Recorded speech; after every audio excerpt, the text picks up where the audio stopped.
우리나라가 일제 36년의 굴레를 벗어나서 해방된 지 73주년, 남과 북으로 갈라진 지 똑같이 73주년이 되는 해입니다. 그래서 이날은 특별히 우리 한국교회는 물론이고 또 지난 주일날은 북한교회하고 연합을 해서 기도문을 만들고 우리 이번 광복절에는 이런 기도를 드립시다, 그렇게 결정을 해가지고서 한국교회 모든 교회에다가 기도문을 배포하고 예배를 드렸습니다. 그래서 저희들은 오늘 이제 73주년의 해방의 노래, 이스라엘 백성들이 430년 동안 애굽에서 종살이 하다가 풀려났습니다. 우리들의 10배가 넘는 그런 긴 세월 동안을 남의 나라에서 살다가 풀려나서 오늘 성경 출애굽기 15장에 보면은 그 풀려난 백성들의 기쁨을 노래하는 그런 내용이 쭉 적혀 있습니다. 그래서 오늘 우리도 똑같은 맥락에서 해방은 하나님이 주신 것이다, 그러니 하나님께 찬양하며 예배드려야 된다라는 개념으로 이 성경 말씀을 읽었습니다. 이제 우리 시드니 제1교회는 여기 호주의 시드니 한복판에 자리 잡고 있으면서 유나이팅 처치 인 오스트레일리아, 호주 교단에 소속된 교회입니다. 물론 유나이팅 처치가 영광스러운 부분도 있지만은 또 부족한 부분도 많이 있어요. 그렇지만 어느 나라든지 기독교회는 그 나라의 이름 아래 교회가 만들어져서 진행이 되는 것을 우리가 볼 수가 있습니다. 여러분, 한국에서 여러분들이 다니시던 교회 앞에 어느 나라 이름이 붙어 있습니까?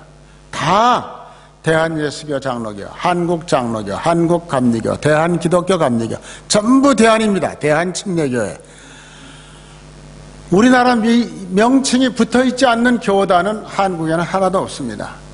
마찬가지로 지금 한국에도 이민자들이 몰려오고 외국의 노동자들이 와서 자기들 교회를 세우지만은 자기 나라 이름으로 교회를 운영하는 교회는 없습니다. 호주도 마찬가지입니다. 그래서 우리는 이 민족교회라고 하는 이름을 가지고 이 땅에 여기에 있지만, 호주연합교단에 소속되어 있지만 우리의 기본적인 뿌리는 한국 선교가 이루어진 지 지금 134년 됐습니다. 1884년에 복음이 전도됐으니까요. 그 역사의 뿌리 속에 우리 교회는 자리를 잡고 있는 한국 민족교회입니다. 그러므로 우리는 이렇게 한국의 국가기념주의를 철저하게 지키면서 우리 자녀들에게 교육을 시켜야 될 책임이 우리 어른들에게 있다는 사실을 기억하시기를 바랍니다. 이스라엘에 가면은 야드바심이라고 하는 기념관이 있어요. 공항 근처에 바로 옆에 있는데, 그 야드바심이라는 말이 무슨 말이냐 그러면 기억해라, 그런 뜻입니다. 기억해라. 그 말은 무슨 말이냐, 독일의 히틀러라고 하는 독재주의자가 유태인들을 자그마치 600만 명을 죽였어요. 600만 명. 여러분 한번 상상을 해보세요. 6만이 죽었어도 이게 세상이 깜짝 놀랄 노릇인데 600만 명을 그냥 총으로 쏴 죽인 것도 아니고 방에다 다 집어넣고 여기다 가스를 집어넣어가지고 거기서 그렇게 죽였습니다. 그런데 이제 독일이 망하고 난 다음에 독일은 철저하게 그 사람들, 다 죽은 사람들을 계산해가지고 이스라엘 정부에게 연차적으로 돈을 다 배상해서 갚았습니다. 그리고 심지어 하다가 안 되니까 벤츠 자동차를 만들어서 이스라엘에다가 다 주었어요. 그래서 이스라엘에 가시면 택시가 전부 벤츠 자동차예요. 그럼 어떻게 된 거야? 다 독일에서부터 받은 거래요. 그런데 이스라엘 정부가 얼마나 정직하냐? 이건 우리 선조들이 피 흘려 죽은 값으로 받은 것이니까 이 차를 장관이 탄다든지 수상이 탄다든지 하는 거는 안 된다. 관리가 타는 것도 안 된다. 전 국민들이 타야 된다. 그래서 다 택시를 만들었다고 그러더라고요. 그럴 정도로 완전히 다 받았어요. 그러고 난 다음에 이스라엘 사람들이 야드바심이라고 하는 기념관을 지으면서 기념관 앞에다가 기억해라 이렇게 써붙였습니다. 그리고 그 밑에다가는 뭐라 그러냐면 용서해 주어라. 이제 미워하지 말고 용서해 주어라. 그러나 역사는 잊어버리면 안 된다. 잊지 말아라. 그런 거죠. 우리나라에도 천안의 독립기념관이 있습니다. 물론 그 기념관에 그런 말도 없지만은 우리는 뭐 어느 대통령이 기념관을 만들었느냐에 따라서 또 후임 대통령들은 그 기념관 뭐 별 볼 일 없는 거로 취급하고, 이게 참 왜 이렇게 우리는 역사를 제대로 못 가져가고 정권 바뀔 때마다 분위기가 달라지는지, 그거는 참 우리 한국 사람이 가지고 있는 특징인가 그런 생각이 들 정도로 답답한 생각이 듭니다. 자, 이게 이스라엘의 공항인데 그 공항 옆에 건물 안에 야드바심이라 그러는 기념관이 거기 지금 있습니다. 여기에 기념관이 바로 있는 그 건물인데, 자, 우리나라 역사를 여러분들 잠깐 한번 돌아보겠습니다. 물론 어르신들은 다 아시겠지만은 또 젊은 사람들은 모르는 분들도 많고, 또 요즘 아주 젊은 30대 미만의 세대에는 전혀 모르는 것 같아요. 자, 우리나라가 일본에게 나라를 뺏기는 과정만 한번 보겠습니다. 1904년에 8월 달입니다. 한일 늑약이라는 조약이 체결이 되었습니다. 이건 우리나라 고종황제가 안 됩니다 하고 분명히 선언을 했는데도 불구하고 이 협정에 우리나라 학부 대신 이완용 비롯해서 내무 대신, 외부 대신, 군부 대신, 농성부 대신 하는 사람들이 다 사인을 했어요. 왕이 사인하지 않는데. 그래가지고 그 서류를 일본에게 넘겨줬습니다. 그래서 일본이 그 서류 안에 뭐냐 그러면 조선의 재정권은 일본이 갖는다.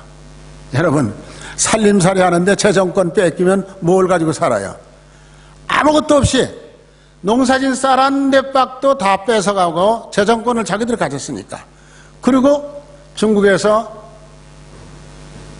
콩을 사다가 기름 짜고 난 콩깨묵, 그거를 먹고 살려고 우리나라 백성들에게 집집마다 한 덩어리씩 나눠줬어요. 그게 일본 사람들이 한 짓이에요.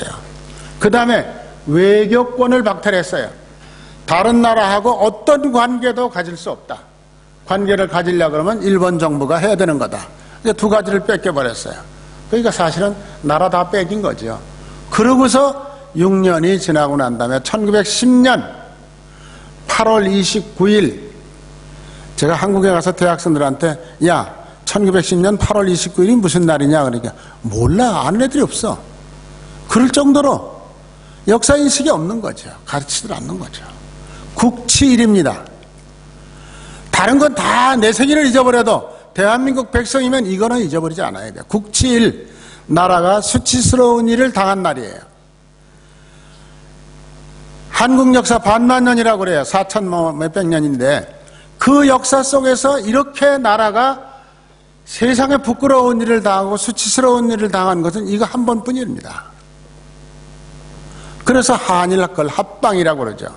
여기도 물론 이완용이를 비롯해서 5명의 장관들이 사인을 해가지고 나라를 없애버린 겁니다. 그리고 1941년 동안, 나라 뺏긴 41년 동안, 전체는 36년이지만은 그 기간 동안에 끊임없이 국내에서 독립운동이 일어났습니다. 그 다음에 해외에서 독립운동이 일어났습니다. 그걸 구체적으로 제가 다 설명드릴 수는 없지만 대략 말씀을 드리겠습니다. 그리고 1945년 오늘까지 8월 15일 우리가 기념주일로 지키는 남북으로 분단된 곳에 해방이 이루어졌어요.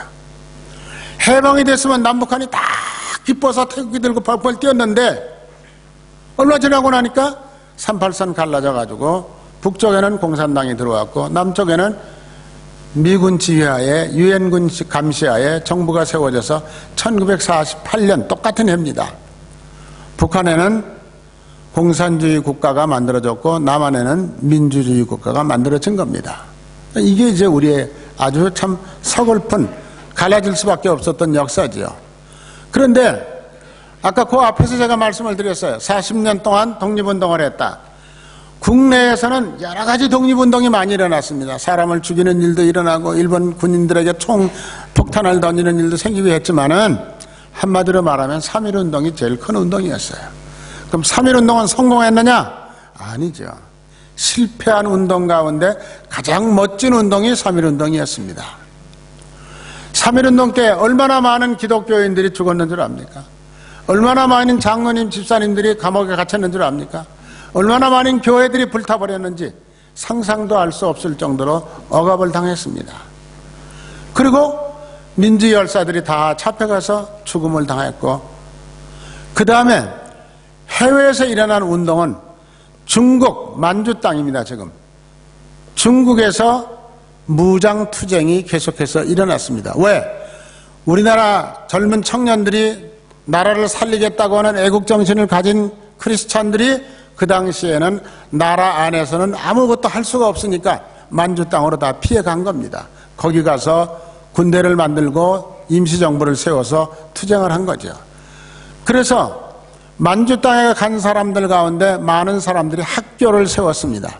아니, 일본한테 독립하는데 왜 학교를 세웠어요?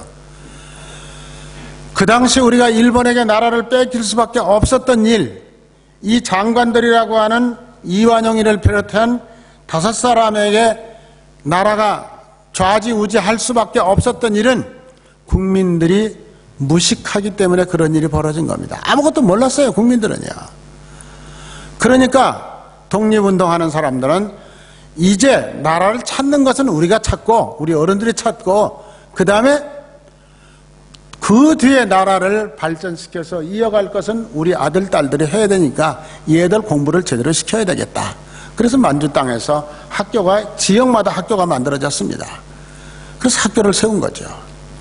그 다음에 이제 두 번째는 여러분들이 아시는 대로 미국에서 활동하던 많은 우리 민족 지도자들이 외교권을 뺏기고 나니까 외교권을 가지고 다른 나라에 가서 항의도 하고 우리나라 도와달라고 얘기도 해야 되는데 그걸 할 수가 없으니까 상해 와서 김구 선생을 중심으로 임시정부를 만들었습니다. 그 임시정부라 그러는 거는 국민들이 뭐 투표해서 만드는 거 아니에요. 그분들이 임시정부를 만들어가지고라도 우리가 세계 속에서 투쟁을 해야 되겠다. 그래서 2층 방 하나 얻어가지고 임시정부라고 간판 붙여놓고 시작한 거예요. 거기 아마 상해 가시는 분들 갔다 오셨겠지만 저도 몇 번을 갔다 왔어요. 가볼수록 초라하기 짝이 없어요. 그래도 거기다가 책상 하나 놓고 앉아가지고 임시정부라는 간판을 붙이고 세계 여러 나라로 뛰어다니면서 독립운동을 했다는 겁니다. 그 다음에 일본이 우리나라를 뺏었는데 일본으로 유학 간 학생들, 그때는 일본 정부가 우리나라 학생들은 다른 나라로 유학을 못 가게 막았어요. 오직 일본으로만 갈 수 있게 만들었습니다. 그래서 일본으로 유학 간 학생들의 대부분이 기독교 가정에서 태어난 사람들이었어요. 이 유학생들이 적의 나라 한복판에서 일본 동경에 한인 YMCA가 있습니다. 그 YMCA 회관에 모여가지고 2월 8일 날 독립선언서를 써가지고 낭독을 하고 그 학생들이 모두 다 감옥으로 잡혀갔어요. 그 얘기가 한국에 퍼져나오면서 한국의 젊은이들이 우리는 가만히 있어도 되겠느냐, 일본 유학생들이 이렇게 하는데, 그래서 일으킨 게 3.1운동입니다. 자, 오늘날 우리 호주에 유학생들 많이 와 있는데 유학생들은 어떨까요?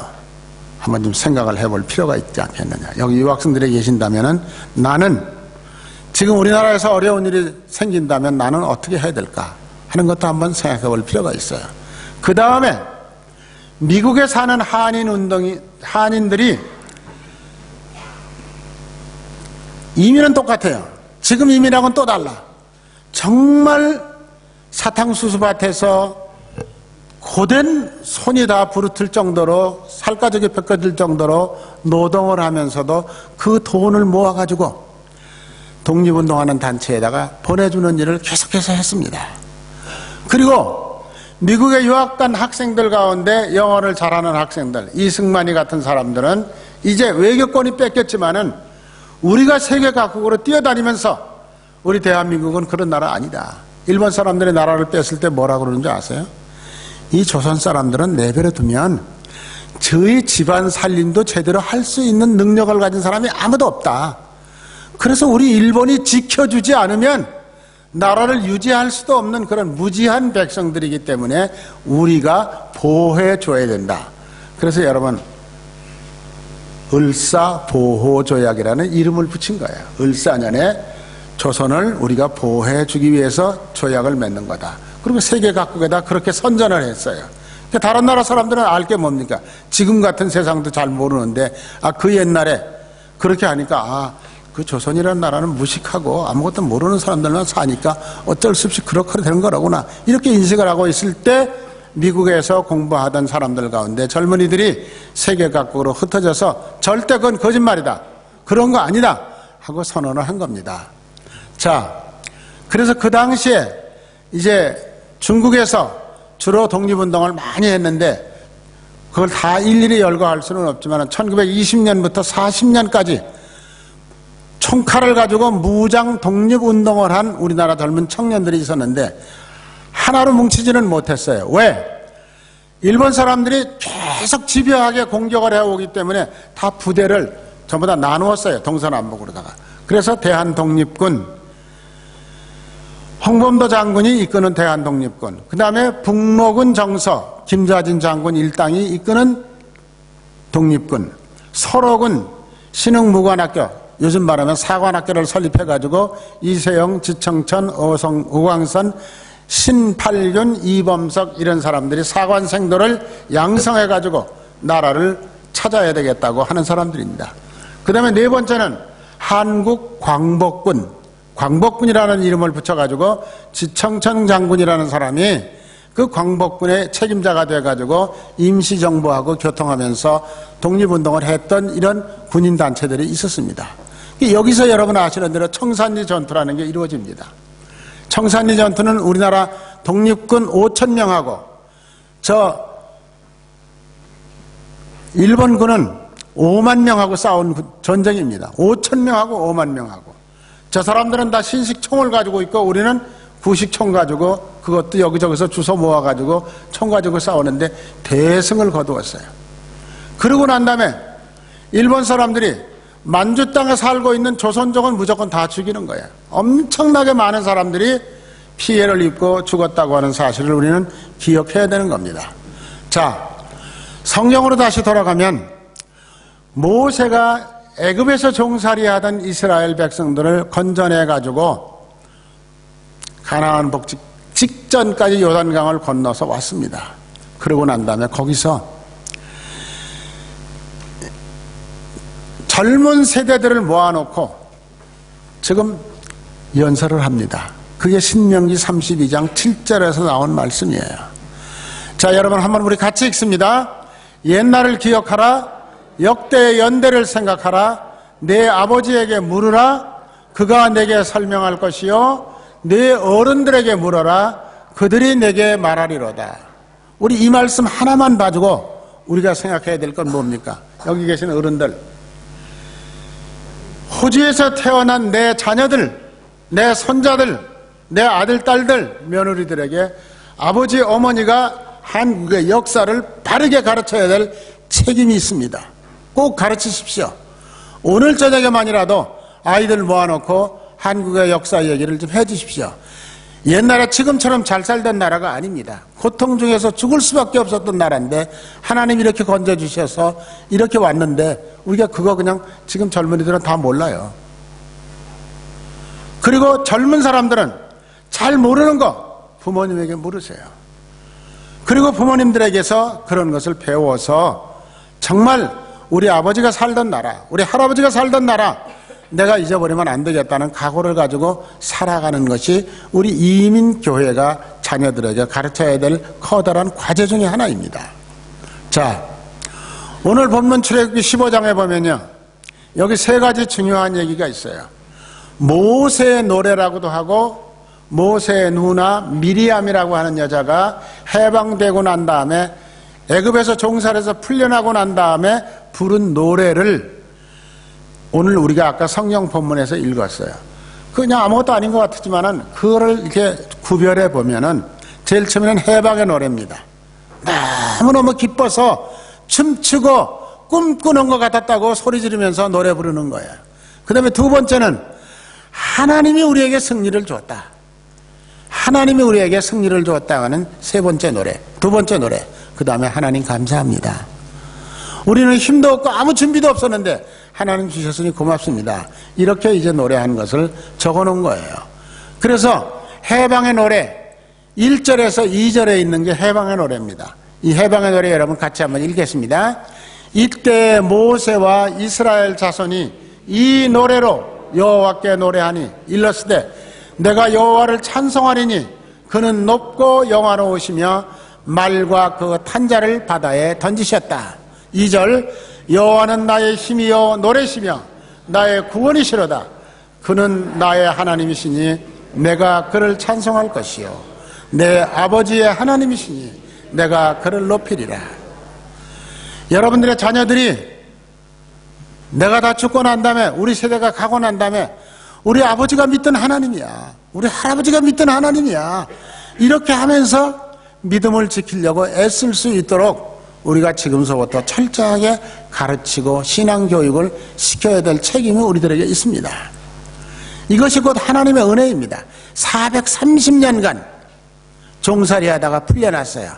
36년간 종살이는요 430년하고 거의 버금가는 거예요. 왜? 우리 말을 다 뺏겼어요. 이름도 뺏겼어요. 성도 뺏겼어요. 교육도 다 한국말을 못 쓰게 했어요. 그리고 기독교 학교 선교사들이 와서 세운 학교는 성경도 못 가르치게 했어요. 그러나 애굽으로 가는 이스라엘 사람들은 그렇게까지는 당하지 않았어요. 그러니까 이게 우리의 힘으로 된 게 아니다, 하나님의 은혜였다, 이렇게 얘기할 수 있는 거죠. 두 번째는 승리의 노래입니다. 오늘 출애굽기 본문 15장 6절 같이 읽습니다. 여호와여 주의 오른손으로 권능으로 영광을 나타내시니이다. 여호와여 주의 오른손이 원수를 부수시나이다. 그 당시에 일본이 우리 한국만을 위해서 싸우는 나라가 아니었어요. 소련하고도 그 다음에 아시아지에 있는 모든 나라 다 집어먹고 마지막에는 미국까지 폭격을 하던 그런 나라였는데 우리가 어떻게 이길 수 있겠어요? 근데 하나님의 오른손이 원수들을 부셨다 그랬어요. 그래서 우리에게 어느 날 갑자기 해방을 주셨다. 얼마나 감사한 노래인가, 이런 생각을 우리가 할 수가 있습니다. 이걸 에베네셀이라고 그래요. 성경 말씀에 보면은 여기까지 하나님이 우리를 도와주셨다, 그런 얘기죠. 우리가 애써서 된 게 아니라 하나님이 도와주셔서 우리가 해방을 차지하게 되었다 하는 에베네셀에 대한 문제를 여러분들이 분명히 기억하시고, 이제 지금도 우리는 하나님이 우리 민족을 여기까지 인도해 주신 것은 하나님의 은혜였지 전적으로 우리들의 생각과 우리들의 계획을 가지고 만드는 것은 아니다라고 하는, 그리고 우리가 생각할 것은 여러분들 개인의 역사, 태어나서 살아서 호주까지 와서 여기 와서 지금 살게 된 것, 또 우리 민족에 대한 역사, 이거 다 뭐예요?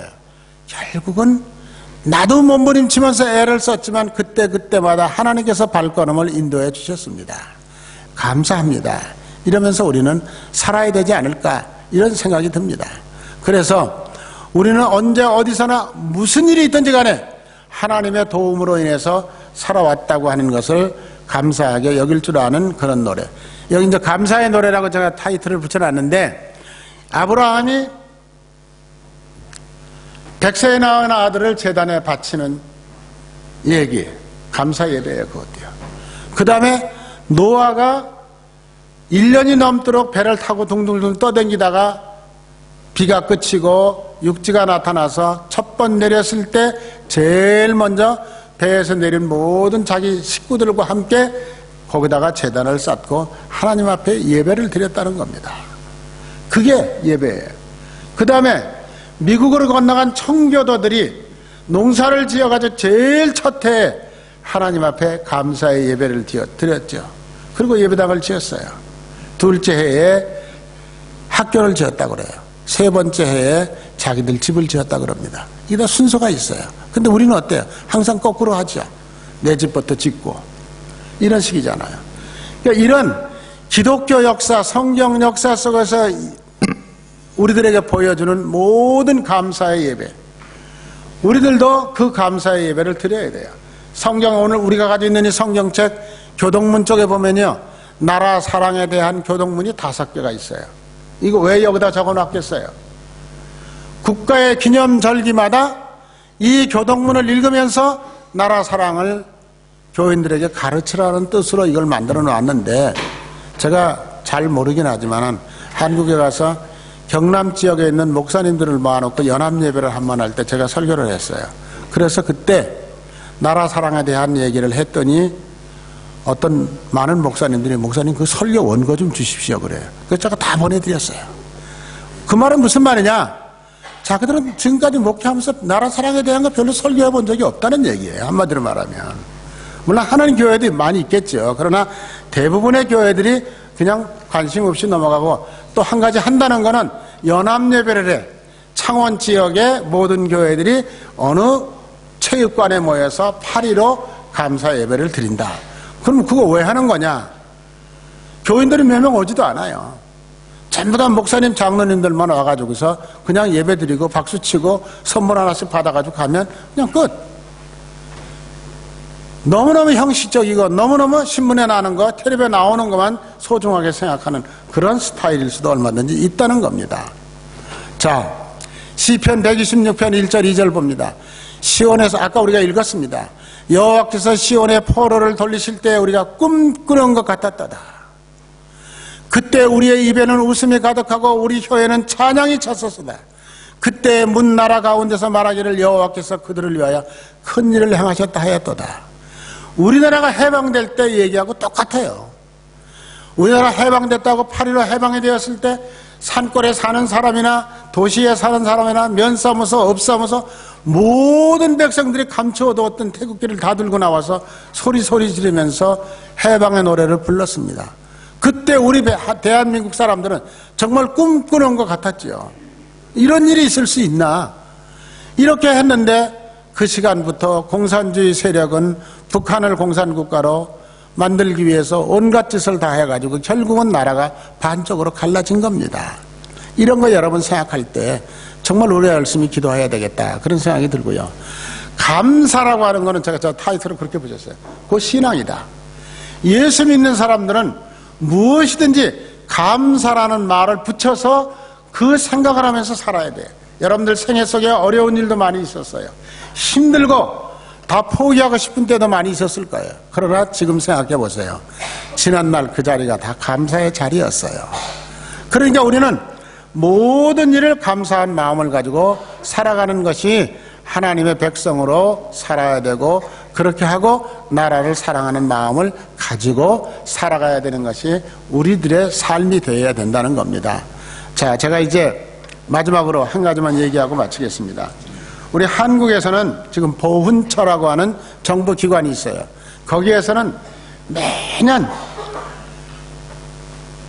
일제에 취하였을 때 독립운동을 한 사람들 가운데 아직도 등록이 되지 않고 후손들이 신고도 하지 않고 알려지지도 않은 사람들을 찾아내는 작업을 지금 매년 하고 있습니다.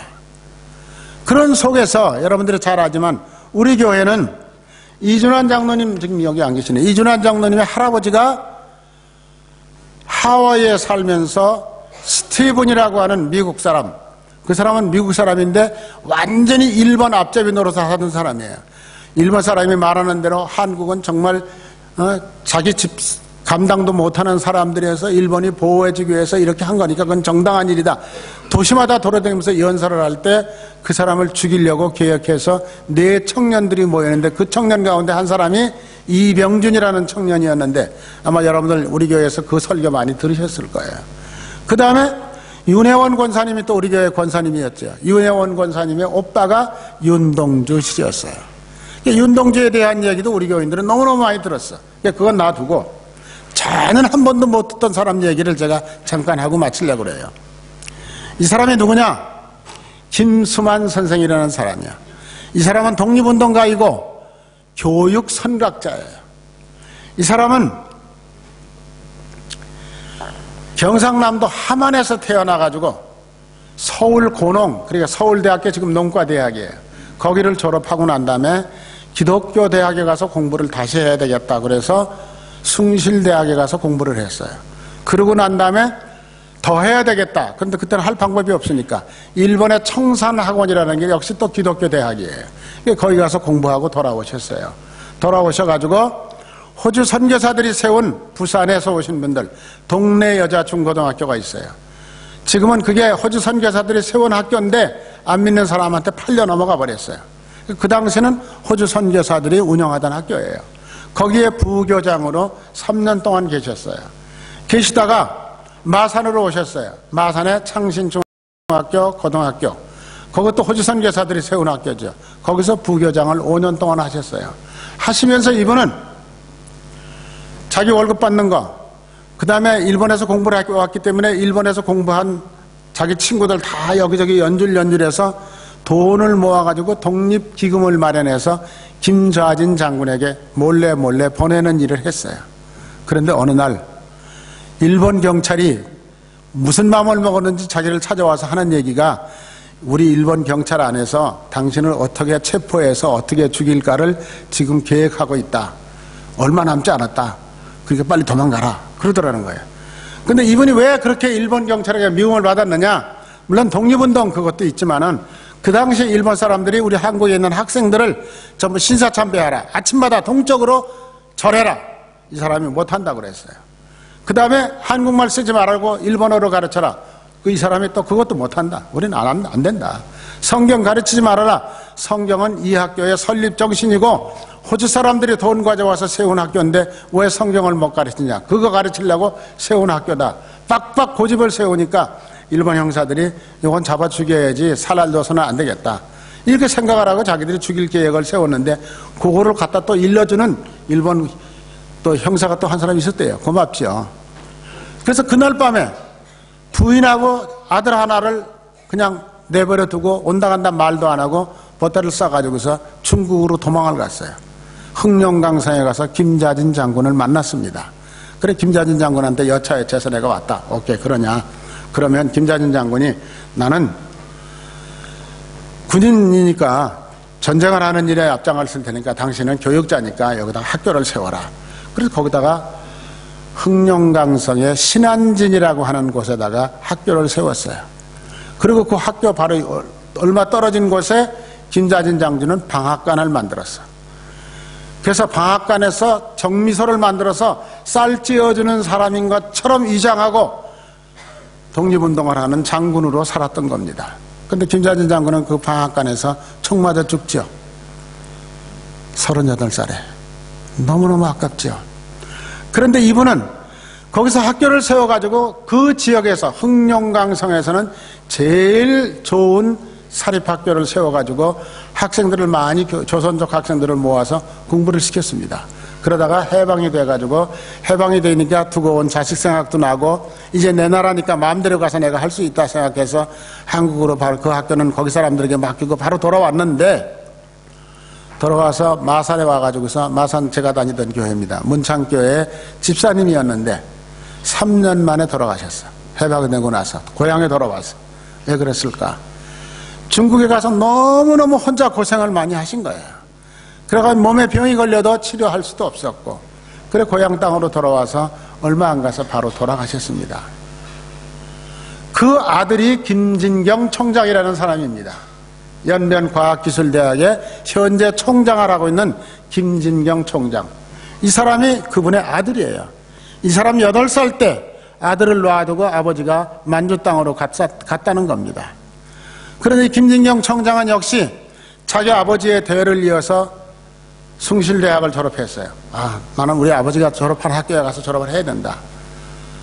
그리고 영국으로 유학을 가서 영국에서 박사학위를 받고 미국으로 가가지고 세계적인 석학으로 인정을 받아가지고 여러 나라 돌아다니면서 강연도 하고 또 사업을 해가지고 돈도 굉장히 많이 벌었어요.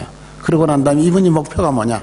다른 사람에게 말하지 않고 나는 우리 아버지가 살던 만주 땅에 가서 학교를 세워서 우리 아버지의 대를 이어가는 것이 내가 할 일이다 생각을 하시고 중국 정부에 가서 로비를 한 거예요. 내가 돈이 몇만큼 있는데 너희 나라에다 대학을 세워줄 테니까 좀 허락을 해달라. 근데 중국 정부가 허락을 했어요. 허락을 해가지고 중국 정부는 베이징에다가 좋은 대학을 세워달라. 그런데 나는 아니, 베이징에는 좋은 대학이 많으니까 나는 저기 만주 땅으로 가겠다. 연변으로 가겠다. 그래가지고 연길에다가 와서 학교를 세우려고 그러니까 사람들이 학교를 못 세우게 하는 거예요. 그 연변 자치구에서. 땅을 안 주는 거예요. 그래서 사정을 했더니 진료거든 져라. 그럼 모르겠다. 저 중앙정부가 허락한 거니까 당신 마음대로 하시오 하면서 공동묘지를 줬대요. 중국 사람들은 공동묘지 근처는 날 밝은 날이나 가지 비 오는 날은 그 근처 가지도 않아요. 거기 귀신들 많다고요. 근데 그걸 주면서 여기다 학교 진료거든 지어봐라. 네가 귀신하고 싸워서 이길 수 있는 줄 아냐. 이러면서 그 땅을 줘서 거기를 지금 다 밀어가지고 연변과학기술대학을 지었는데 지금 너무너무 좋은 장소가 됐어요. 아주 제일 높은 자리에 아주 좋은 그런. 그래가지고 지금도 이제 연세가 많으셔서 내년쯤 이제 퇴직하시려고 생각하는데 지금 연변과학기술대학은 중국의 2,400개의 유니버시티 가운데 100대 대학 안에 들어가는 학교입니다. 25년 만에. 그러니까 얼마나 중요한 대학입니까? 그리고 이 연변과학기술대학은 공부하러 오는 학생들에게 예수 믿으라는 얘기는 한마디도 할 수가 없는 대학이에요. 공산주의 간부들이 다 사무실에 와서 지키고 있어요. 근데 교수들이 100% 예수 믿는 사람들이야. 다 영국에서 미국에서 공부하고 한국에서 유수한 대학에서 기독교 대학에서 다 예수 아주 쟁이들만 모였어요. 교수들이라는 게. 그러다 보니까 졸업하는 학생들의 80%가 나는 졸업하고 자유인이 되면은 어디 가서 살든지 나 예수 믿겠다. 80%가. 그 다음에 그 가운데 8%가 나는 목사가 되든지 선교사가 되든지 기독교 지도자가 되고 싶다. 이런 애들이 그 학교에서 매년 졸업을 하고 나와요. 기독교 지도자가 되고 싶다는 아이들은 세계 각국의 유수한 대학에다가 한 명씩 다 보내가지고 지금 교육을 시켜요. 이 양반이 얼마나 대단한 사람이냐 하면은 세계 각국의 대학 총장들을 가서 만나가지고 한 명만 좀 돈 받지 말고 공부시켜달라. 우리나라 큰 대학들은 지금 다 시키고 있어요. 서울대학교도 몇 명 가 있고 연세대학에도 고려대학에도 경희대학에도 숭실대학에도 다 가서 이 연변과학의대 출신들은 다 조선족이에요. 지금은 이제 중국 사람들도 들어온다고 그래요. 근데 조선족 아이들을 그렇게 훈련시켜서 각 대학에다가 공짜로 좀 공부시켜달라고 부탁을 해서 하나씩 맡겨가지고 기독교 지도자들을 양성하는 곳입니다. 얼마나 감사합니까? 그리고 이제 이분이 저기 써 있죠. 대학 앞에다가 저렇게 큰 돌에다가 사랑주의라고 저렇게 써놓고 거기다가 설명을 쭉 했는데 이분이 만든 책이 사랑주의예요. 이 사랑주의라는 책을 출판을 했어요. 물론 한국말로 출판했습니다. 제일 먼저는.